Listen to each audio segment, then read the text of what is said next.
लाख रुपयांचे 50 वर्ष मुदतीचे बिनव्याजी कर्ज देखील मंजूर झाले। राज्यात 6 वंदे भारत एक्सप्रेस रेल्वे सेवा सुरू झाल्या। केंद्र शासनाच्या सन 2024-25च्या अंतरिम अर्थसंकल्पात राज्यातील रेल्वे प्रकल्पासाठी 15,554 कोटी रुपयांची भरीव तरतूद करण्यात आली आहे।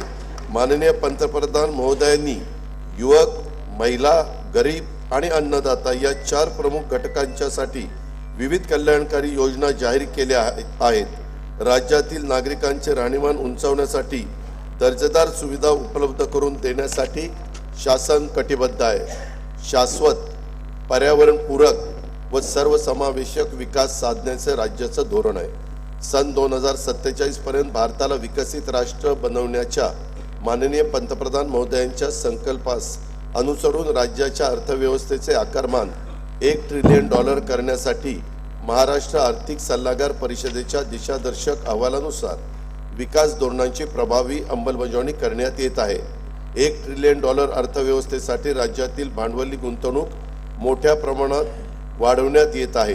पायाभूत सुविधांवर ₹1 खर्च केला तर स्थूल राज्य उत्पादनामध्ये 2.5 ते 3.5 रुपयांची वाढ होते।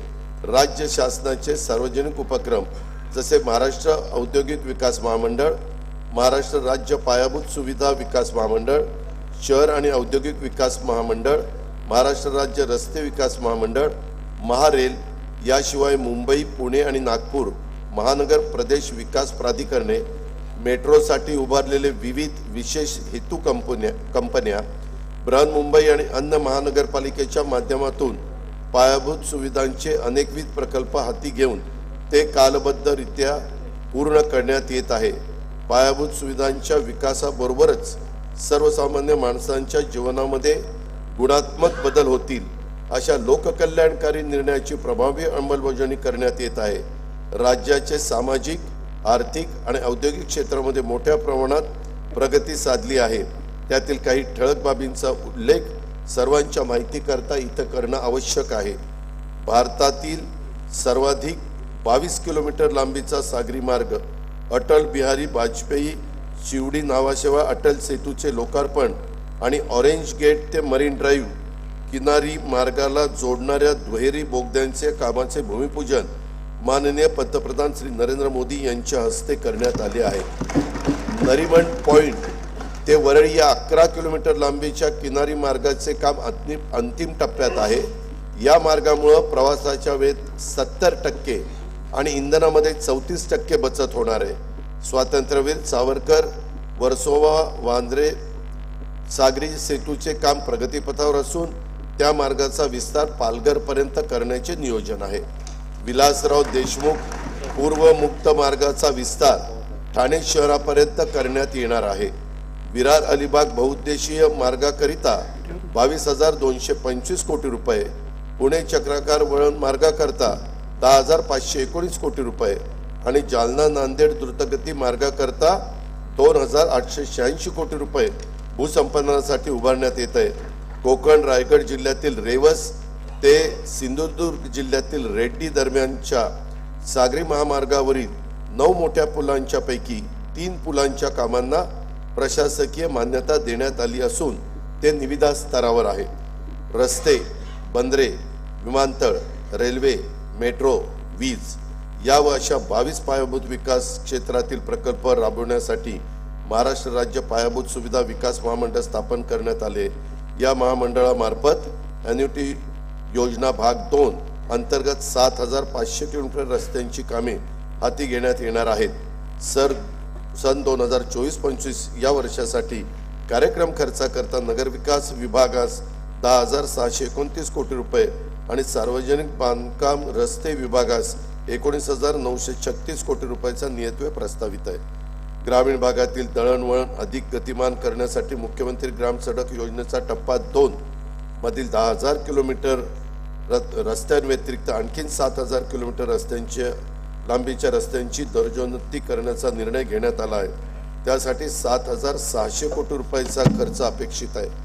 भारतातील पहिली बुलेट ट्रेन मुंबई ते अहमदाबाद या जलद गती रेल्वेचे मार्ग प्रकल्पाचे महाराष्ट्रातील भूसंपादन जवळपास पूर्ण झाले आहे। मुंबई महानगर प्रदेशात उभारावयाच्या 337 किलोमीटर लांबीपैकी 263 किलोमीटर लांबीच्या मेट्रो मार्गिका मंजूर असून 46.5 किलोमीटर लांबीच्या मार्गिका कार्यान्वित झालेल्या आहेत। सुमारे 6 लाख प्रवासी दररोज या सुविधेचा लाभ घेत आहेत। राज्य शासनाच्या आर्थिक सहभागातून सुरू असलेली अहमदनगर बीड परळी वैजनाथ, वर्धा यवतमाळ नांदेड, वडसा देसाईगंज गडचिरोली आणि नागपूर नागवीड रेल्वे प्रकल्पाची कामे प्रगतीपथावर आहेत। कल्याण मुरबाड, पुणे नाशिक, सोलापूर तुळजापूर धाराशिव या नवीन रेल्वे मार्गाची भूसंपादनाची कारवाई सुरू आहे। पलटण पंढरपूर, कांपा चिमूर वरोरा, जालना जळगाव, नांदेड बिदर या नवीन रेल्वे मार्गाकरिता प्रकल्प किमतीच्या 50% आर्थिक सहभाग देण्यास राज्य शासनाने मान्यता दिलेली आहे। जालना खामगाव, आदिलाबाद माहूर वाशिम, नांदेड हिंगोली, मूर्तिजापूर यवतमाळ शकुंतला रेल्वे आणि पुणे लोणावळा मार्गिका 3 व 4 या रेल्वे प्रकल्पांच्यासाठी राज्य सरकार 50% आर्थिक सहभाग देणार आहे। राज्याच्या अर्थव्यवस्थेला चालना देण्यासाठी JNPTचे सॅटेलाइट पोर्ट म्हणून वाढवण बंदर विकसित करण्याचे प्रस्तावित आहे। त्यात महाराष्ट्र सागरी मंडळाचा 26% समभाग आहे। या प्रकल्पाची एकूण किंमत 76,220 कोटी रुपये आहे। सागरमाला योजनेअंतर्गत मुंबईत गेटवे ऑफ इंडिया लगत रेडिओ क्लब येथे सुसज्ज जेटीचे 229 कोटी 27 लाख रुपये किमतीचे बांधकाम हाती घेण्यात आले आहे। रत्नागिरी जिल्ह्यातील भगवती बंदर येथे सुमारे 300 कोटी रुपये, रायगड जिल्ह्यातील सागरी दुर्ग जंजिरा येथे सुमारे 111 कोटी रुपये, तर मुंबई जवळ एलिफंटा येथे सुमारे 88 कोटी रुपये रकमेची बंदर विकासाची कामे हाती घेण्यात येत आहेत। रत्नागिरीतील मिरकरवाडा बंदराचे आधुनिकीकरण करण्यात येत आहे। त्याचा फायदा 2700 मच्छीमारांना होणार आहे। अहमदनगर जिल्ह्यातील शिर्डी विमानतळाच्या सुमारे 50,000 चौरस मीटर अत्याधुनिक एकात्मिक टर्मिनल इमारतीचे काम लवकरच सुरू होईल। छत्रपती संभाजीनगर येथील विमानतळाच्या विस्तारासाठी भूसंपादनासाठी 578 कोटी 45 लाख रुपयांचा निधी मंजूर करण्यात आलेला आहे। नागपूर येथील मिहान प्रकल्पासाठी भूसंपादन व पुनर्वसनासाठी 100 कोटी रुपयांचा निधी उपलब्ध करण्यात आला आहे। कोल्हापूर विमानतळाच्या विस्तारासाठी भूसंपादन सुरू असून आवश्यक निधी उपलब्ध करून दिला जाईल। अमरावती येथील बेलोरा येथील विमानतळाच्या धावपट्टीचे विस्तारीकरण पूर्ण झालेले रात्रीची विमानसेवा सुरू करण्याची कामे सध्या सुरू आहेत। नवीन मुंबई विमानतळाचं काम वेगाने सुरू असून त्याचा पहिला टप्पा मार्च 2025 पर्यंत कार्यान्वित होईल। सन 2024-25 या वर्षाच्यासाठी कार्यक्रम खर्चाकरता ग्राम विकास विभागास 9,280 कोटी रुपये, गृह परिवहन बंदरे विभागास 4,094 कोटी रुपये आणि सामान्य प्रशासन विभागास 1,432 कोटी रुपयाचा नियतव्यय प्रस्तावित आहे। राज्यातील उद्योग क्षेत्रातील विकासासाठी औद्योगिक, इलेक्ट्रॉनिक्स, अवकाश व संरक्षण उत्पादन धोरणे सुधारित करण्यात येत असून नवीन सूक्ष्म, लघु व मध्यम उपक्रम धोरण तयार करण्यात येत आहे। जानेवारी 2024 मध्ये स्वित्झर्लंडमधील दावोस येथे आयोजित जागतिक आर्थिक परिषदेमध्ये राज्य शासनाने 19 कंपन्यांसोबत सामंजस्य करार झाले आहेत। त्याद्वारे 3 लाख कोटीहून अधिक रुपयाची गुंतवणूक आणि सुमारे 2 लाख रोजगार निर्मिती होणार आहे। राज्याचे एकात्मिक व शाश्वत वस्त्रोद्योग धोरण 2023 ते 28 जाहीर करण्यात आले आहे। या धोरणाअंतर्गत प्रथमच अंत्योदय शिधापत्रिकेवर सार्वजनिक वितरण प्रणालीद्वारे एका कुटुंबास 1 साडीचे मोफत वाटप करण्याची कारवाई सुरू आहे। औद्योगिक क्षेत्रात लघु वस्त्रोद्योग संकुले स्थापन करण्यास भांडवली अनुदान देण्याची योजना सुरू करण्यास मान्यता देण्यात आली आहे। राज्यात 18 लघु वस्त्रोद्योग संकुले स्थापन करण्यात येणार आहे। त्याद्वारे सुमारे 36,000 नवीन रोजगार अपेक्षित आहे। निर्यातीला प्रोत्साहन देण्यासाठी पायाभूत सुविधा विकास कार्यक्रमास 450 कोटी आणि निर्यातक्षम घटकांना विशेष प्रोत्साहन देण्यासाठी 400 कोटी रुपयांची तरतूद प्रस्तावित आहे। निर्यात वाढीसाठी राज्यात 5 इंडस्ट्रियल पार्क तयार करण्यात येत आहे। सामूहिक प्रोत्साहन योजनेतून सुमारे 7,000 कोटी प्रोत्साहन निधी वितरित करण्यात येणार आहे। मुख्यमंत्री रोजगार निर्मिती कार्यक्रमातून 25,000 उद्योग घटक तयार करण्याचे उद्दिष्ट असून त्यातील 30% उद्योजक महिला असतील। या कार्यक्रमातून सुमारे 50,000 नवीन रोजगार निर्माण होणार आहेत। ट्रस्ट सेक्टरमधील उच्च तंत्रज्ञानावर आधारित 10 अतिविशाल उद्योग घटकांना प्रणेता उद्योगाचा दर्जा आणि अतिरिक्त विशेष प्रोत्साहने देण्यात येतील। त्यामुळे राज्यात 1,00,000 कोटी रुपयाची गुंतवणूक तसेच 20,000 रोजगार निर्मिती अपेक्षित आहे। मेक इन इंडिया धोरणांतर्गत एक जिल्हा एक उत्पादन संकल्पनेस अनुसरून नवी मुंबई येथे युनिटी मॉल उभारण्यासाठी 196 कोटी रुपये किमतीच्या कामाची निविदा प्रक्रिया सुरू आहे। सन 2024-25 या वर्षासाठी कार्यक्रम खर्चाकरता उद्योग विभागास 1,021 कोटी आणि सहकार पणन मत्स्योद्योग विभागास 1,952 कोटी रुपयाचा नियतव्यय प्रस्तावित आहे। हर घर नल हर घर जल संकल्पनेनुसार ग्रामीण भागातील प्रत्येक घरात पिण्याचे शुद्ध पाणी जल जीवन मिशन अभियानातून उपलब्ध करून देण्यासाठी 1,64,64,382 नळ जोडण्याचे उद्दिष्ट निश्चित करण्यात आलेले आहे। जानेवारी 2024 पर्यंत त्यापैकी 1,22,10,475 घरगुती नळ जोड्या देण्यात आलेल्या आहेत। उर्वरित 24,53,907 नळ जोड्या देण्याचे काम देखील प्रगतीपथावर आहे। अमृत 2 अभियानांतर्गत 145 शहरातील 28,315 कोटींचे 312 प्रकल्प मंजूर करण्यात आले। त्यात पाणी पुरवठा, मलनिस्सारण, सरोवर पुनरुज्जीवन आणि हरित क्षेत्र विकास प्रकल्पाचा समावेश आहे। महाराष्ट्र सुवर्ण जयंती नगरोत्थान महाअभियान सन 2030 पर्यंत राबवण्यात येणार आहे। या महाअभियानात सर्व नागरी स्थानिक स्वराज्य संस्थांचा समावेश असून त्यांच्या वर्गीकरणानुसार शासनाकडून प्रकल्प किमतीच्या 50 ते 95% निधी उपलब्ध करून देण्यास मान्यता देण्यात आलेली आहे। या अभियानातून पाणी पुरवठा, मलनिस्सारण, रेल्वे ओव्हरब्रिज, प्रमुख रस्त्यांचे रुंदीकरण इत्यादी कामे हाती घेण्यात येणार आहेत।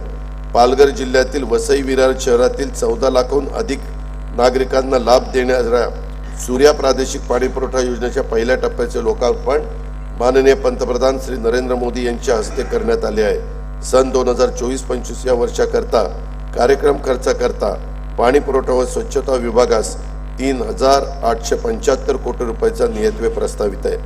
विद्यार्थ्यांच्या मध्ये पर्यावरण संवर्धनाची जाणीव विकसित व्हावी तसेच प्रत्यक्ष कृतीच्या आधारे त्यांच्याकडून नैसर्गिक संसाधनाचे व्यवस्थापन व्हावे यासाठी माझी वसुंधरा अभियानांतर्गत सर्व जिल्ह्यातील शाळांमध्ये पर्यावरण सेवा योजना राबवण्यात येत आहे।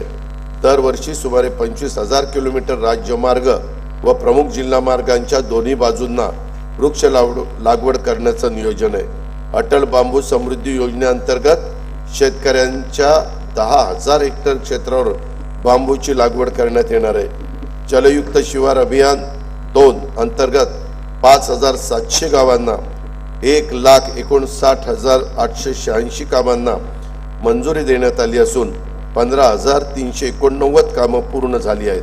सन 2024-25 या वर्षासाठी कार्यक्रम खर्चाकरता पर्यावरण व वातावरणीय बदल विभागास 245 कोटी, वन विभागास 2,507 कोटी आणि मृद व जलसंधारण विभागास 4,247 कोटी रुपयाचा नियतव्यय प्रस्तावित आहे। सन 2030 पर्यंत एकूण ऊर्जा निर्मितीपैकी 40% ऊर्जा ही अपारंपरिक पद्धतीने निर्माण करण्याचं उद्दिष्ट आहे। राज्यात रूफटॉप सोलर योजना राबवण्यात येत आहे। केंद्र शासनाच्या नवीन प्रधानमंत्री सूर्य घर मोफत वीज योजनेअंतर्गत रूफटॉप सोलर पॅनल बसवण्यासाठी 78,000 रुपये मर्यादेपर्यंत अनुदान देण्यात येणार आहे। तसेच ग्राहकांना 300 युनिट पर्यंतची वीज मोफत मिळणार आहे। मुख्यमंत्री सौर कृषी वाहिनी योजना 2 अंतर्गत 7,000 मेगावॉट सौर ऊर्जा निर्मितीचे लक्ष्य गाठण्याचे नियोजन आहे। त्यामुळे शेतकऱ्यांना दिवसा वीज पुरवठा उपलब्ध होईल। शेतकऱ्यांच्यासाठी मागेल त्याला सौर कृषी पंप ही नवीन योजना सुरू करण्यात येईल। या योजनेअंतर्गत 8,50,000 नवीन सौर कृषी पंप बसवण्यात येतील। PM कुसुम योजनेअंतर्गत यावर्षी 1,00,000 सौर पंप स्थापनेचे उद्दिष्ट असून त्यापैकी 78,757 पंप आतापर्यंत कार्यान्वित झालेले आहेत।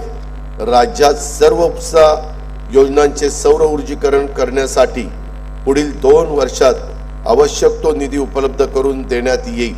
तसेच उपसा सिंचन योजनेअंतर्गत ग्राहकांच्यासाठी वीज दर सवलतीस 1 वर्ष मुदतवाढ देण्यात येईल। वीज सेवा उपलब्ध नसलेल्या राज्यातील सुमारे 37,000 अंगणवाडी केंद्रांना सौर ऊर्जा संच देण्यात येणार आहे। वन्य प्राण्यांद्वारे होणाऱ्या शेती पिकांच्या नुकसानीला आळा घालण्यासाठी डॉक्टर श्यामाप्रसाद मुखर्जी जनवन विकास योजनेअंतर्गत शेतकऱ्यांना सौर ऊर्जा कुंपणासाठी अनुदान देण्यात येणार आहे। या सर्व पर्यावरण स्नेही सौर ऊर्जा योजनांमुळे खनिज इंधनावरील अवलंबित्व कमी होऊन प्रदूषणात घट होईल। तसेच हरित ऊर्जा निर्मिती क्षेत्रात राज्य अग्रेसर होईल। सन 2024-25 या वर्षाकरता खर्चाकरता ऊर्जा विभागास 11,934 कोटीचा नियतव्यय प्रस्तावित आहे। नमो शेतकरी महासन्मान निधी योजनेअंतर्गत 84,57,000 शेतकरी कुटुंबांना पहिल्या हप्त्यापोटी 1,691 कोटी 47 लाख रुपये अनुदान प्रदान करण्यात आलेले आहे। खरीप हंगाम 2023 मध्ये 1 रुपयात पीक विमा योजनेतून 50,01,000 शेतकरी अर्जदारांना 2,268 कोटी 43 लाख रुपये विमा रक्कम अदा करण्यात आलेली आहे। नानाजी देशमुख कृषी संजीवनी प्रकल्पाच्या 6,000 कोटी रुपये किमतीच्या दुसऱ्या टप्प्यात मान्यता देण्यात आलेली आहे। वसंतराव नाईक कृषी विद्यापीठ परभणी अंतर्गत बीड जिल्ह्यातील मौजे जिरेवाडी तालुका परळी वैजनाथ येथे सोयाबीन संशोधन व प्रक्रिया उपकेंद्र, शासकीय कृषी महाविद्यालय आणि कृषी व्यवसाय व्यवस्थापन महाविद्यालय स्थापन करण्यास मान्यता देण्यात आलेली आहे। राष्ट्रीय पशुधन अभियानाअंतर्गत शेळी, मेंढी, वराह, कुक्कुट व वैरण विषयक योजनांचा लाभ शेतकरी व पशुपालकांना मिळावा यासाठी 129 प्रकल्पांचा प्रस्ताव केंद्र शासनास पाठवण्यात आलेला आहे। सन 2024-25 या वर्षासाठी कार्यक्रम खर्चाकरता कृषी विभागास 3,650 कोटी, पशुसंवर्धन व दुग्ध विकास आणि मत्स्य व्यवसाय विभागास 555 कोटी आणि फलोत्पादन विभागास 708 कोटी रुपयाचा निधी प्रस्तावित आहे। खरीप हंगाम 2023 मध्ये राज्यातील 40 तालुक्यात दुष्काळ व 1,245 महसुली मंडळामध्ये दुष्काळ सदृश्य परिस्थिती जाहीर करून विविध सवलती लागू करण्यात आल्या आहेत। नैसर्गिक आपत्तीमुळे शेती पिकांचे नुकसान झालेल्या 44,82,000 शेतकऱ्यांना 3,825 कोटी रुपयांची रक्कम प्रदान करण्यात आलेली आहे। विविध नैसर्गिक आपत्तीमुळे झालेल्या शेती पिकांच्या नुकसानीकरता जुलै 2022 पासून 12,769 कोटी रुपयाची मदत देण्यात आलेली आहे। सन 2024-25 वर्षासाठी कार्यक्रम खर्चाकरता मदत पुनर्वसन विभागास 668 कोटी रुपयाचा नियतव्यय प्रस्तावित आहे। राज्यात 259 सिंचन प्रकल्प सध्या प्रगतीपथावर आहेत। त्यापैकी 39 प्रकल्पाची कामं पूर्ण होऊन 2,34,000 हेक्टर जमीन सिंचन क्षमता निर्माण होणार आहे। बळीराजा संजीवनीतील जलसंजीवनी योजनेतील 91 प्रकल्पापैकी 46 प्रकल्प पूर्ण झाले असून मार्च 2025 पर्यंत आणखी 16 प्रकल्प पूर्ण होणार आहेत। कोल्हापूर आणि सांगली जिल्ह्यात पूर व इतर नैसर्गिक आपत्तीमुळे वारंवार होणारे नुकसान टाळण्यासाठी जागतिक बँक सहाय्य 3,200 कोटी रुपये किमतीचा प्रकल्प हा राबवण्यात येणार आहे। महाराष्ट्र सिंचन सुधारणा कार्यक्रमाअंतर्गत येत्या 3 वर्षात राज्यातील 25 वर्षापेक्षा जुन्या 155 प्रकल्पाची दुरुस्ती तसेच 75 अपूर्ण सिंचन प्रकल्पाची कामे पूर्ण करण्यात येतील। याद्वारे 3,55,000 हेक्टर सिंचन क्षमता आणि 23.37 TMC पाणी साठा निर्माण होईल। त्यासाठी 15,000 कोटी रुपयाचा खर्च अपेक्षित आहे। विदर्भातला सिंचनाचा अनुशेष दूर करण्यासाठी 2,000 कोटी रुपयांची तरतूद करण्यात येईल। विदर्भासाठी महत्त्वाकांक्षी असलेल्या वैनगंगा नळगंगा नदी जोड प्रकल्पाद्वारे 3,71,000 हेक्टर क्षेत्रास सिंचनाचा लाभ होणार असून प्रकल्पासाठी आवश्यक तो निधी उपलब्ध करून देण्यात येईल। मराठवाड्यामध्ये ऊर्ध्व पैनगंगा, कृष्णा मराठवाडा, लेंडी, जायकवाडी टप्पा 2, नांदूर मधुमेश्वर, निम्न दुधना, विष्णुपुरी टप्पा 2 या मोठ्या प्रकल्पांसह 11 मोठे प्रकल्प, 8 मध्यम प्रकल्प व 29 लघु पाटबंधारे प्रकल्पाची कामं प्रगतीपथावर आहेत। नदीपात्रात पाणी अडवण्यासाठी मोठ्या प्रमाणावर बॅरेजेसची कामं हाती घेण्यात आली आहेत। सुयोग्य जागेची आणि पाण्याची उपलब्धता विचारात घेऊन मोठ्या प्रमाणावर उच्चदन जलविद्युत प्रकल्प खाजगी सहभागातून हाती घेण्यात येतील। खारभूमी विकास कार्यक्रमांतर्गत कोकण किनारपट्टीवर खार बंधाऱ्यासाठी 36 कामे प्रगतीपथावर आहेत। 12 पूर्ण झालेली आहेत। त्याद्वारे 938 हेक्टर क्षेत्र शेती योग्य करण्यात आलेले आहे। खारभूमी विकासासाठी 113 कोटी रुपयाचा नियतव्यय प्रस्तावित आहे। कोयदा धरणाच्या बुडीत क्षेत्रातील शेवटच्या भागातील 23 गावांच्यासाठी बंधारे बांधण्यात येतील। सन 2024-25 या वर्षासाठी कार्यक्रम खर्चाकरता जलसंपदा, लाभक्षेत्र विकास व खारभूमी विभागास 16,456 कोटी रुपयाचा नियतव्यय प्रस्तावित आहे। मुलींच्या सक्षमीकरणासाठी लेक लाडकी ही नवीन योजना 1 एप्रिल 2023 पासून सुरू करण्यात आली आहे। लाभार्थी मुलीला या योजनेतून तिच्या वयाच्या 18 वर्षापर्यंत टप्प्याटप्प्याने एकूण 1,01,000 रुपये मिळतील अशी तरतूद करण्यात आलेली आहे। अध्यक्ष महोदय, त्याच्यामध्ये सांगायचं झालं तर बिजली चमकती है तो आकाश बदल देती है,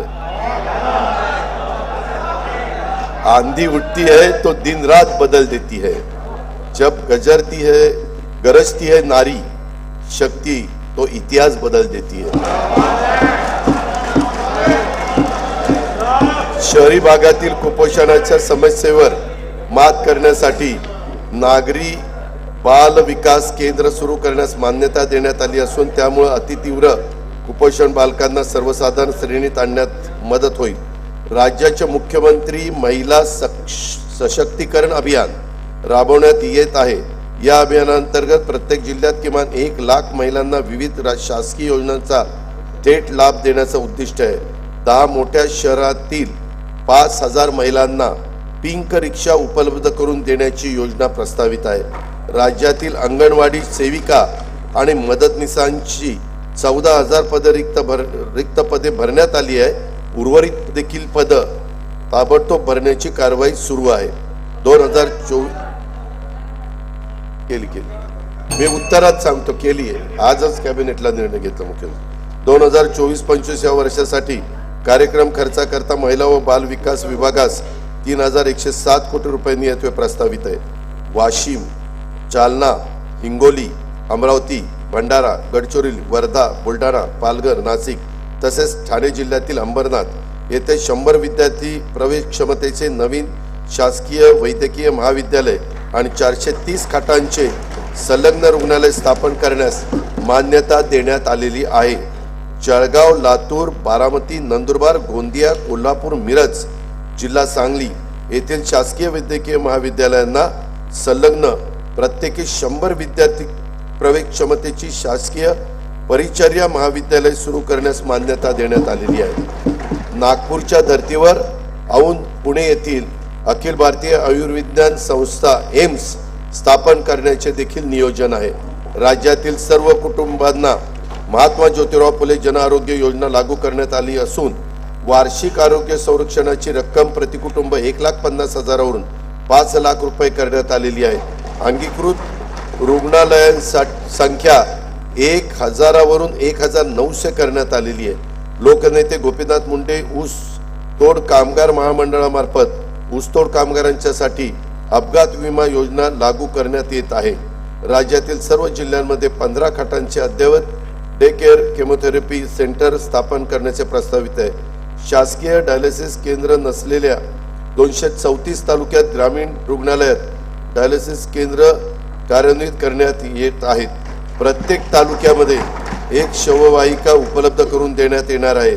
सन 2024-25 या वर्षाच्या साठी कार्यक्रम खर्चाकरता वैद्यकीय शिक्षण व औषधी द्रव्य विभागास 2,574 कोटी रुपये आणि सार्वजनिक आरोग्य व कुटुंब कल्याण विभागास 3,827 कोटी रुपयाचा नियतव्यय प्रस्तावित आहे। अनुसूचित जाती उपाययोजनेअंतर्गत संजय गांधी निराधार अनुदान योजना आणि श्रावणबाळ सेवा राज्य निवृत्ती वेतन योजनेतील लाभार्थ्यांना अर्थसहाय्यात 1,000 वरून 1,500 रुपयाची वाढ करण्यात आली आहे।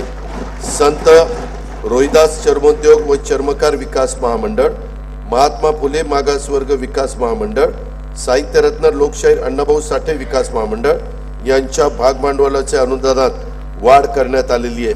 दारिद्र्यरेषेखालील भूमिहीन शेतमजुरांना उत्पन्नाच्या कायमस्वरूपी साधन उपलब्ध व्हावे यासाठी त्यांना कर्मवीर दादासाहेब गायकवाड सबलीकरण व स्वाभिमान योजनेतून शेत जमिनीचे वाटप करण्यात येते।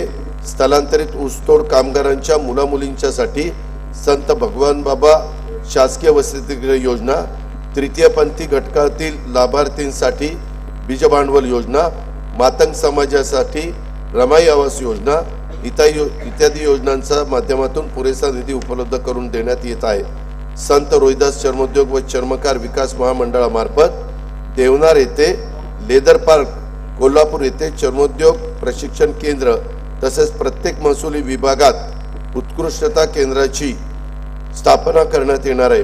गोवंडी येथे मुंबई महानगरपालिकेमार्फत चर्मोद्योग प्रशिक्षण केंद्राची उभारणी करण्यात येणार आहे।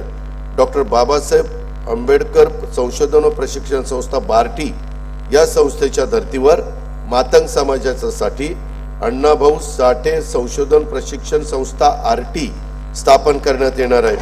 2024-25 या वर्षासाठी कार्यक्रम खर्चाकरता सामाजिक न्याय व विशेष सहाय्य विभागास 18,816 कोटी रुपयाचा नियतव्यय प्रस्तावित आहे। आदिवासी विकास उपाययोजनेअंतर्गत बालकांच्या पोषणामध्ये वाढ करण्यासाठी भारतरत्न डॉक्टर APJ अब्दुल कलाम अमृत आहार योजना, शासकीय आश्रमशाळांमध्ये विज्ञान केंद्राची उभारणी करण्याकरता नमो आदिवासी स्मार्ट शाळा अभियान, वसतिगृहात प्रवेश न मिळालेल्या विद्यार्थ्यांना उच्च शिक्षणासाठी पंडित दीनदयाळ उपाध्याय स्वयं योजना, घरकुले उपलब्ध करून देण्यासाठी शबरी आदिवासी घरकुल योजना, पाडे बारमाही रस्त्यांना जोडण्यासाठी भगवान बिरसा मुंडा जोड रस्ते योजना, वस्त्यांना पायाभूत सुविधा उपलब्ध करून देण्यासाठी ठक्कर बाप्पा आदिवासी विकास योजना आदी योजनांच्या माध्यमातून पुरेसा निधी उपलब्ध करून देण्यात येत आहे। सन 2024-25 या वर्षासाठी कार्यक्रम खर्चाकरता आदिवासी विकास विभागास 15,360 कोटी रुपयाचा नियतव्यय प्रस्तावित आहे। आदिवासी संशोधन व प्रशिक्षण संस्था TRTI, डॉक्टर बाबासाहेब आंबेडकर संशोधन व प्रशिक्षण संस्था बार्टी, छत्रपती शाहू महाराज संशोधन व प्रशिक्षण संस्था सारथी, महात्मा ज्योतिराव फुले संशोधन व प्रशिक्षण संस्था महाज्योती, महाराष्ट्र संशोधन व प्रशिक्षण प्रबोधिनी अमृत या व इतर तत्सम संस्थांमार्फत कार्यान्वित असणाऱ्या योजनांतर्गत शिष्यवृत्ती, अधिछात्रवृत्ती, प्रशिक्षण, कौशल्य विकास व अन्य कार्यक्रमामध्ये एक समानता आणण्याकरता सर्वकष धोरण निश्चित करण्यात आलेले आहे। इतर मागासवर्ग, विमुक्त जाती, भटक्या जमाती व विशेष मागास प्रवर्गातील विद्यार्थ्यांच्या करता आश्रमशाळा, विद्यानिकेतन, वसतिगृह योजना इत्यादी करता पुरेसा निधी उपलब्ध करून देण्यात येत आहे। वसंतराव नाईक विमुक्त जाती भटक्या जमाती विकास महामंडळ, महाराष्ट्र राज्य इतर मागासवर्गीय वित्त विकास महामंडळ, शामराव पेजे कोकण इतर मागासवर्ग आर्थिक विकास महामंडळ, जगज्योती महात्मा बसवेश्वर आर्थिक विकास महामंडळ, संत काशिबा गुरव युवा आर्थिक विकास महामंडळ, राजे उमाजी नाईक आर्थिक विकास महामंडळ, संत शिरोमणी गोरोबा काका महाराष्ट्र मातिकला मंडळ, संत सेनाजी महाराज केशशिल्पी महामंडळ आणि पैलवान मारुती चव्हाण वडार आर्थिक विकास महामंडळ इत्यादी मार्फत विकास योजना राबवण्यासाठी देखील निधी उपलब्ध करून देण्यात येत आहे। पुण्यश्लोक अहिल्यादेवी होळकर घरकुल योजनेसाठी तसेच क्रांतिज्योती सावित्रीबाई फुले घरकुल योजनेसाठी पुरेसा निधी उपलब्ध करून देण्यात येईल। धनगर समाजाच्या सर्वांगीण उन्नतीसाठी आदिवासी उपाययोजनेच्या धर्तीवर 22 योजना राबवण्यात येत असून त्यासाठी पुरेसा निधी उपलब्ध करून देण्यात येणार आहे। 12 बलुतेदार समाजाच्या सर्वांगीण विकासासाठी संत गाडगे बाबा 12 बलुतेदार आर्थिक मागास विकास महामंडळ स्थापन करण्यात येणार आहे। अल्पसंख्याक विद्यार्थ्यांना शिक्षणाच्या मुख्य प्रवाहात आणण्यासाठी डॉक्टर झाकीर हुसेन मदरसा आधुनिकीकरण योजनेत अनुदानात 2 लाखावरून 10 लाख रुपयाच्या पर्यंत वाढ करण्याचा निर्णय घेण्यात आलेला आहे।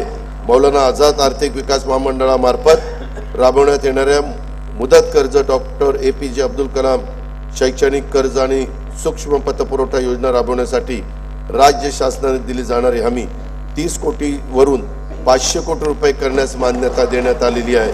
सन 2024-25 वर्षासाठी कार्यक्रम खर्चाकरता इतर मागासवर्ग, बहुजन कल्याण विकास आणि अल्पसंख्याक विकास विभाग 5180 कोटी रुपयाचा निधी प्रस्तावित आहे। पंडित दीनदयाळ उपाध्याय घरकुल जागा खरेदी अर्थसहाय्य योजनेअंतर्गत भूमिहीन लाभार्थ्यांना जागा खरेदी करण्याच्या करता 50,000 रुपयावरून 1 लाख रुपये आता देण्यात येणार आहे। सर्वांसाठी घरे 2024 धोरणाअंतर्गत दिव्यांग व्यक्तींच्यासाठी नवीन घरकुल योजना राबवण्याचे प्रस्तावित आहे। पहिल्या टप्प्यात 34,400 लाभार्थ्यांना घरकुल योजनेचा लाभ देण्यास प्रस्तावित आहे। प्रधानमंत्री आवास योजनेतील सोलापूर जिल्ह्यातील रेनगर कुंभारी प्रकल्पाच्या 30,000 घरकुलांपैकी पहिल्या टप्प्यातील 15,024 सदनिकांचे वितरण माननीय पंतप्रधान श्री नरेंद्र मोदी यांच्या हस्ते करण्यात आले आहे। सफाई, PD, बांधकाम, वस्त्रोद्योग आदी क्षेत्रातील असंघटित कामगार या प्रकल्पाचे लाभार्थी आहेत। ऑटो रिक्षा, टॅक्सी, प्रवासी तथा व्यावसायिक वाहन चालक, क्लीनर, डबेवाले, विडी कामगार, हमाल, घरेलू महिला कामगार, मच्छीमार, घरोघरी वृत्तपत्र वाटणारे तसेच पशुसंवर्धन, यंत्रमाग, हातमाग, आरोग्य इत्यादी क्षेत्रातील कामगारांना विविध कल्याणकारी योजनांचा लाभ व्हावा यासाठी असंघटित कामगार कल्याण महामंडळ स्थापन करण्यात आलेले आहे। गुढीपाडवा तसेच डॉक्टर बाबासाहेब आंबेडकर जयंतीनिमित्त राज्यातील 1,58,95,867 कुटुंबांना आनंदाचा सिधा वाटप करण्यात आला आहे। श्रीराम प्रतिष्ठा प्राण प्रतिष्ठा सोहळा आणि छत्रपती शिवाजी महाराज जयंतीनिमित्त आनंदाचा सिधा वितरित करण्यात येत आहे। सन 2024-25 वर्षाकरता कार्यक्रम खर्चाकरता गृहनिर्माण विभागास 1,347 कोटी रुपये, दिव्यांग कल्याण विभागास 1,526 कोटी रुपये, कामगार विभागास 171 कोटी रुपये आणि अन्न नागरी पुरवठा व ग्राहक संरक्षण विभागास 526 कोटी रुपयाचा निधी प्रस्तावित आहे। खेळाडूंची आंतरराष्ट्रीय स्पर्धांमधील कामगिरी उंचावण्यासाठी मिशन लक्ष्य वेध योजनेअंतर्गत राज्य स्तरावर उच्च कामगिरी केंद्र, विभागीय स्तरावर क्रीडा उत्कृष्टता केंद्र आणि जिल्हा स्तरावर क्रीडा प्रतिभा विकास केंद्र अशी प्रशिक्षणाची त्रिस्तरीय यंत्रणा उभारण्यात येणार आहे। आशियाई क्रीडा स्पर्धेत पदक मिळवणाऱ्या महाराष्ट्रातील खेळाडूंना पारितोषिक रकमेमध्ये 10 पट वाढ करण्यात आलेली आहे। सुवर्ण पदकासाठी 1 कोटी रुपये, रौप्य पदकासाठी 75 लाख रुपये आणि कांस्य पदकासाठी 50 लाख रुपयाची पारितोषिके देण्यात येत आहे। नागपूर येथील विभागीय क्रीडा संकुलात आंतरराष्ट्रीय दर्जाच्या क्रीडा व अनुषंगिक सुविधांचा समावेश करण्यात येणार आहे। त्याला राज्य क्रीडा संकुलाचा दर्जा देण्यात आला आहे। सन 2024-25 वर्षासाठी कार्यक्रम खर्चाकरता क्रीडा विभागास 537 कोटी रुपयाचा निधी प्रस्तावित आहे। शासनाने संशोधन, आरोग्य, कृषी विकास, कौशल्य विकास आणि हवामान या क्षेत्रामध्ये गुगल, इन्फोसिस, नॅस्कॉम, बर्मिंगहॅम विद्यापीठ, ब्रिटिश काउन्सिल, युनिसेफ अशा नामांकित संस्थांशी सामंजस्य करार केलेला आहे। महाराष्ट्र ड्रोन मिशन राबवण्याची मान्यता देण्यात आलेली आहे। सध्या 13 ठिकाणी जिल्हास्तरीय आणि 6 ठिकाणी विभागीय ड्रोन केंद्र स्थापन करण्यात येणार आहेत। या प्रकल्पाच्या पहिल्या 5 वर्षाच्या अंमलबजावणीसाठी 238 कोटी 63 लाख रुपये अंदाजित खर्चास मान्यता देण्यात आलेली आहे। मुंबई वरळी येथे आधुनिक प्रशिक्षण व कौशल्य विकास भवन हे उभारण्यात येईल। सन 2024-25 या वर्षाच्या साठी कार्यक्रम खर्चाकरता उच्च व तंत्र शिक्षण विभागास 2,098 कोटी रुपये आणि शालेय शिक्षण विभागास 2,959 कोटी रुपये निधी प्रस्तावित आहे। व्यावसायिक शिक्षण, नाविन्यता, कौशल्य वृद्धी विषयक योजनांची अंमलबजावणी तसेच गुणवत्तापूर्ण पायाभूत सुविधा आणि कार्यप्रणालीच्या बळकटीकरणासाठी जागतिक बँक सहाय्यित मानवी विकासासाठी उपयोजित ज्ञान आणि कौशल्य विकास दक्ष या 2307 कोटी रुपयांच्या प्रकल्पास शासनाने मंजुरी दिलेली आहे। युवकांना रोजगारक्षम आणि उद्योगक्षम बनवण्यासाठी प्रत्येक महसूल विभागामध्ये आंतरराष्ट्रीय कौशल्य विकास केंद्र आणि संत गाडगेबाबा स्वच्छ भारत कौशल्य प्रबोधिनी सुरू करण्यात येत आहे। या व्यतिरिक्त राज्यात नवीन 2000 प्रमोद महाजन कौशल्य विकास केंद्र स्थापन करण्यात येत आहे। 1000 महाविद्यालयांमध्ये कौशल्य विकास केंद्र सुरू करण्यात येणार आहेत। उद्योगांना आवश्यक तंत्रज्ञानाशी अनुरूप कौशल्य विकास प्रशिक्षण केंद्र कोराडी नागपूर येथे उभारण्यात येणार आहे। राज्यातील प्रत्येक जिल्ह्यात 500 युवक युवतींना पर्यटन व आदरातिथ्य क्षेत्रातील कौशल्य प्रशिक्षणासाठी मान्यता देण्यात आली आहे। सन 2024-25 वर्षाकरता कार्यक्रम खर्चाकरता कौशल्य नाविन्यता रोजगार आणि उद्योजकता विकास विभागास 807 कोटी रुपयाचा नियोजन प्रस्तावित आहे। पर्यटनाला चालना देण्यासाठी शाश्वत पर्यटन धोरण आखण्यात येईल। राज्यातील 50 पर्यटन स्थळांची निवड करून त्या ठिकाणी theme park, adventure sports, shopping mall, water park आणि निवासी व्यवस्था करण्यात येत आहे। लोणार जिल्हा बुलढाणा, अजिंठा वेरूळ जिल्हा छत्रपती संभाजीनगर, कळसुबाई भंडारदरा जिल्हा अहमदनगर, त्र्यंबकेश्वर जिल्हा नाशिक तसेच कोकणातील सागरी किल्ल्यांच्या ठिकाणी पर्यटनासाठी उच्च दर्जाच्या सुविधा निर्माण करण्यात येणार आहे। लोणावळा येथे 333 कोटी 56 लाख रुपये अंदाजित किमतीचा जागतिक दर्जाचा स्कायवॉक प्रकल्प उभारण्यात येईल। शिवसागर जलाशय जिल्हा सातारा, गोसीखुर्द जलाशय जिल्हा भंडारा, वाघूर जलाशय जिल्हा जळगाव येथे नाविन्यपूर्ण जलपर्यटन प्रकल्प राबवण्यात येणार आहे। कोकण विभागात पर्यटनास चालना देण्यासाठी शिवकालीन 32 गडकिल्ल्यांचे नूतनीकरण व संवर्धन करण्यात येणार आहे। राज्यातील पर्यटकांना आणि भाविकांना किफायतशीर दरामध्ये उत्तम सुरक्षित सुविधा पुरवण्यासाठी श्रीनगर जम्मू काश्मीर आणि श्रीराम जन्मभूमी अयोध्या येथे महाराष्ट्र भवन बांधण्याचा निर्णय घेतलेला आहे।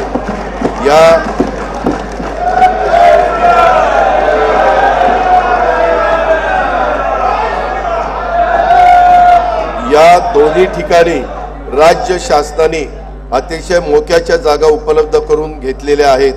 या जागांच्यासाठी 77 कोटी रुपयाची तरतूद प्रस्तावित आहे। मंत्रालय आणि परिसरातील शासकीय इमारतींचा अत्याधुनिक सुविधांसह पुनर्विकास करण्यासाठी आंतरराष्ट्रीय वास्तू रचनाकाराकडून प्रस्ताव मागवण्यात येणार आहेत। सन 2024-25 वर्षासाठी कार्यक्रम खर्चाकरता सांस्कृतिक कार्य विभागास 1186 कोटी रुपये, पर्यटन विभागास 1973 कोटी रुपये, सार्वजनिक बांधकाम इमारती विभागास 1367 कोटी रुपये आणि महसूल विभागास 474 कोटी रुपयाचा नियतव्यय प्रस्तावित आहे। राज्यात नवीन 10 अतिरिक्त कुटुंब न्यायालय, 5 जिल्हा अतिरिक्त सत्र न्यायालय, 5 दिवाणी न्यायालय आणि 2 ग्राम न्यायालय स्थापन करण्यास मान्यता देण्यात आलेली आहे। पोलीस शिपायांच्या 18,331 रिक्त पदावर भरती करण्यात आली असून आणखी 17,471 रिक्त पदे भरण्याची कार्यवाही सुरू आहे। राज्य शासनामार्फत सायबर सुरक्षा प्रकल्प राबवण्यास मान्यता देण्यात आली असून त्याची अंदाजित किंमत 837 कोटी 86 लाख रुपये। सन 2024-25 या वर्षासाठी कार्यक्रम खर्चाकरता विधी व न्याय विभागास 759 कोटी रुपये, गृह पोलीस विभागास 2237 कोटी रुपये आणि उत्पादन शुल्क विभागास 153 कोटी रुपयाचा नियतव्यय प्रस्तावित आहे। राज्याचा स्वतःच्या कर महसुलात वस्तू व सेवा कर विभागाचा वाटा 65% या विभागाची पुनर्रचना आवश्यक असून ती तातडीने करण्यात येईल। विभागाच्या अत्याधुनिक सुविधायुक्त कर प्रशिक्षण अकादमी स्थापन करण्यात येईल। वस्तू व सेवा कर भवन वडाळा मुंबई येथील बांधकाम प्रगतीपथावर आहे। स्वातंत्र्य सैनिकांचे निवृत्ती वेतन प्रतिमाह 10,000 रुपयावरून दुप्पट म्हणजेच 20,000 रुपये करण्यात आलेले आहे। सन 2024-25 या वर्षासाठी कार्यक्रम खर्चाकरता वित्त विभागास 208 कोटी रुपयाचा नियतव्यय प्रस्तावित आहे। स्वराज्य रक्षक छत्रपती संभाजी महाराजांचे बलिदान स्थळ मौजे तुळापूर तालुका हवेली व समाधी स्थळ वडू बुद्रुक तालुका शिरूर जिल्हा पुणे येथील स्मारकाला 350 कोटी रुपये किमतीच्या विकास आराखड्यास मान्यता देण्यात आली असून त्याचं काम सुरू झालेलं आहे। देशातील 12 ज्योतिर्लिंगापैकी एक असलेले औंढा नागनाथ जिल्हा हिंगोली, 3.5 शक्तिपीठापैकी एक असलेले श्री क्षेत्र माहूरगड जिल्हा नांदेड आणि एकविरा देवी जिल्हा पुणे या तीर्थक्षेत्र व परिसर विकासासाठी विशेष विकास प्राधिकरण स्थापन करण्याचा निर्णय घेण्यात आलेला आहे। श्री क्षेत्र सप्तशृंगीगड तालुका कळवण या स्थळाच्यासाठी 81 कोटी 86 लाख रुपयाचा विकास आराखड्याला मान्यता देण्यात आलेली आहे। पुण्यश्लोक अहिल्यादेवी होळकर यांच्या जन्म त्रिशताब्दी वर्षानिमित्त विविध कार्यक्रम आयोजित करण्यासाठी 20 कोटी रुपयाचा निधी प्रस्तावित आहे। पुण्यश्लोक अहिल्यादेवी होळकरांची त्यांनी केलेली मंदिरं बारवांचे जतन व संवर्धन योजनेसाठी 53 कोटी रुपयाचा निधी प्रस्तावित करण्यात आलेला आहे। महात्मा फुले वाडा व क्रांतीज्योती सावित्रीबाई फुले स्मारकासाठी पुणे शहराच्या विकास योजनेत क्षेत्र आरक्षित करण्यात आलेले असून स्मारकाचा आराखडा तयार करण्याचं काम सुरू आहे। त्याकरता देखील लागेल तो निधी देण्याचे सरकारने मान्य केलेले आहे। धाराशिव जिल्ह्यात संत गोरोबा काका महाराज यांच्या स्मारकासाठी शासकीय जमीन व निधी उपलब्ध करून देण्यात येणार आहे। मौजे सदुंबरे तालुका मावळ जिल्हा पुणे येथे श्री संत जगनाडे महाराज यांच्या समाधी स्थळाच्या विकासासाठी 66 कोटी 11 लाख रुपयाच्या कामांना मान्यता देण्यात आलेली आहे। साने गुरुजींची कर्मभूमी असलेल्या अंमळनेर जिल्हा जळगाव येथे त्यांच्या कार्याला साजेचे स्मारक उभारण्यात येईल आणि त्याला देखील निधी देण्यात येणार आहे। राजगुरू नगर येथील हुतात्मा श्री शिवराम हरी राजगुरू जन्मस्थळ परिसर विकासासाठी पहिल्या टप्प्यात 102 कोटी 48 लाख रुपयांच्या आराखड्यास मान्यता दिलेली आहे। छत्रपती शिवाजी महाराजांचे विश्वासू सहकारी वीर जीवा महाला याच्या स्मारकासाठी प्रतापगडच्या पायथ्याशी जागा उपलब्ध करून त्यांचंही तिथं स्मारक करण्यात येणार आहे। होता जीवा म्हणून वाचला शिवा, माहिती का? पुणे महानगरपालिकेमार्फत संगमवाडी पुणे येथे लहुजी वस्ताद साळवे यांच्या स्मारकाचा कामाचा शुभारंभ आदेश देण्यात आलेले। 2 तारखेला माझ्या माहितीप्रमाणे त्याचं भूमिपूजन मुख्यमंत्री महोदय करणार आहेत। राजगडच्या पायथ्याशी असलेल्या मौजे पाल खुर्द तालुका वेले येथील राजमाता सईबाई स्मृती स्थळ विकास आराखड्यातील 29 कोटी 73 लाख रुपये रकमेच्या कामांना मंजुरी देण्यात आलेली आहे। इंदापूर शहरातील मालोजीराजे भोसले यांची गडी व हजरत चांद शाह वलीबाबा दर्गा परिसर विकासासाठी 37 कोटी 28 लाख रुपये रकमेच्या कामांना मान्यता देण्यात आलेली आहे। सन 2024-25 वर्षासाठी कार्यक्रम खर्चाकरता नियोजन विभागास 9,193 कोटी रुपये आणि रोजगार हमी योजनेस 2,205 कोटी रुपयाचा नियतव्यय प्रस्तावित आहे। महाराष्ट्राबाहेर मराठी भाषेचे संवर्धन करणाऱ्या मराठी मंडळांना अनुदान देण्यात येईल। मराठी मंडळाच्या इमारती वास्तू व स्मारकासाठी संवर्धनासाठी आवश्यक निधी उपलब्ध करून दिला जाईल। गोवा व दिल्ली प्रमाणेच बेळगाव कर्नाटक येथे मराठी भाषा उपकेंद्र स्थापन केले जाईल। त्याकरता देखील आवश्यक तो निधी उपलब्ध करून दिला जाईल। रिद्धपूर जिल्हा अमरावती येथे मराठी भाषा विद्यापीठ स्थापन करण्यास मान्यता देण्यात आलेली आहे। मंगेश पाडगावकर कवितेचे गाव हा उपक्रम वेंगुर्ला जिल्ह्यात सिंधुदुर्ग येथे राबवण्यात येणार असून मराठी भाषेला अभिजात भाषेचा दर्जा प्राप्त करून घेण्यासाठी विशेष प्रयत्न केले जात आहेत। मुंबईतील गिरगाव येथे मराठी भाषा भवनाचे काम कालबद्ध पद्धतीने पूर्ण करण्यात येणार आहे। सन 2024-25 या वर्षासाठी कार्यक्रम खर्चाकरता माहिती तंत्रज्ञान विभागास 920 कोटी रुपये, माहिती व जनसंपर्क विभाग विधानमंडळ सचिवालय प्रत्येकी 547 कोटी व मराठी भाषा विभागास 71 कोटी रुपयांचा नियतव्यय प्रस्तावित आहे। जिल्हा सन 2024-25 मध्ये जिल्हा वार्षिक योजनेअंतर्गत 18,165 कोटी रुपयाचा नियतव्यय प्रस्तावित करण्यात आलेला आहे। आणि हा नियतव्यय मागील वर्षाच्या तुलनेत 20% अधिक दिलेला आहे।